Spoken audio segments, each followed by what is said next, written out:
Hey guys, welcome back to the business of art. Today I'm going to talk to you again about Etsy. Now it's been a minute since I've talked about Etsy and my experiences and thoughts with Etsy, but there's been yet another change which I wanted to tell you guys about, which is kind of furthering my resolve to get as far away from Etsy as possible. They are so frustrating, but you guys might not know this, and you might have set up an Etsy store and not even noticed that this change recently occurred. So kind of about a year ago, they implemented this whole free shipping policy. So I don't know if you guys know about this, but basically a year ago, they enticed their shop owners to offer free shipping on orders of $35 or more, by saying, if you don't do that, we're not going to put your listings up in search results, or they'll be like at the very, very bottom. And people that do offer the free shipping, they'll go at the very top. So basically, we're going to hide your store unless you offer that free shipping. Now, if you're a painter and you have a painting that's going to cost $25 to ship, it doesn't make any sense to offer free shipping. And they said, well, just roll that into the sale price. Well, that's not really honest. And either way, it's not, you shouldn't be forcing store owners to try to offer free shipping. It's just not fair to them. So that was kind of my first major beef with them.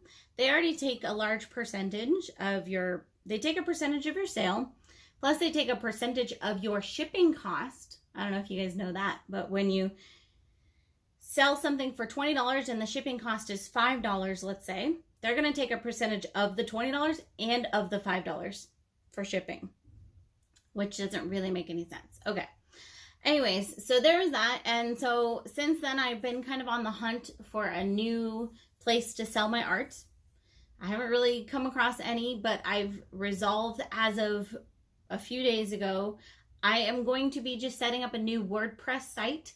And I will make that video tomorrow and share it with you guys Wednesday so that you can see how to make your own website. Because there's another change that Etsy made recently, which also was very frustrating and kind of a bit ridiculous. They are now they've automatically opted all stores into their off-site advertising. So what that means is that they are doing free advertising for you, whether you like it or not. They're doing that. So if you have a store, that's already happening. They're doing that. And they don't charge you anything until you make a sale. But when you make a sale, they charge you 15% on top of their already fees and whatever else they charge. So they're automatically opting all stores into this. And this is what I'm saying. You might not have even noticed that they're doing this. Here's the problem with this. First of all, if you don't want that, you don't want that. Why do they automatically opt you into it? Second of all, how they're doing it is there's a length of time where if someone clicks on an ad, let's say, and then they come back 2 days later and purchase something, or however long that time is. Actually, I'm not totally sure how long the time is, but then Etsy counts that as a result of their advertisement.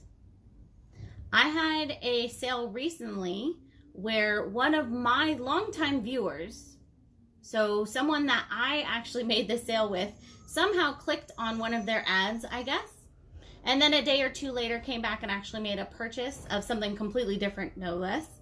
And I lost that 15% advertising fee when Etsy didn't actually do that work. That was actually my customer. But not only that, I did not ask them to do that advertising for me. Okay, so that's what makes it extra frustrating. And I couldn't find a way to turn off those ads that they automatically opted me in for. I have since figured out a way to turn those off. So I'm going to put the instructions for that down in the description. So if you have an Etsy store, I recommend turning off that. If you want to keep it on, totally up to you. That's no judgment here. But if you are in disagreement with it like I am, I'll put the instructions for how to turn that off, because you are automatically in it already if you have an Etsy store. And then, like I said, I know I've been saying this for a while, that I was going to be figuring out another solution to Etsy. I'm going to be just simply putting up my own art on my website for now. I'm not exactly sure how yet I'm going to make that transition, but my sales don't come from Etsy. Personally, I'm not relying on Etsy to make my sales. My sales come from my social media. They come from my YouTube, my Facebook, and my social media. So Etsy is not helping me to make sales. They're only, unfortunately, taking money away from my sales. Now, this is not to say that Etsy is not for anyone. There are stores that Etsy is absolutely for, and it is a very good business model for certain businesses. For me, and for anyone who's got a large social media following and doesn't and makes sales on their own, it makes no sense to be giving away money to Etsy. So I will be creating that WordPress site with a store, and I will be creating a video on that to walk you through how I do that, because it's actually rather simple. And even if you know nothing about web design or anything, it's something that anybody can do. I've made hundreds of websites at this point. So I'll walk you guys through that. I'll post that video as soon as I can, hopefully by Wednesday. I'm not going to make any total promises, but hopefully by Wednesday. I'm going to make it as simple as possible. So if you guys want to set up your own website, you can. And otherwise, thank you for watching. I'll see you all next time.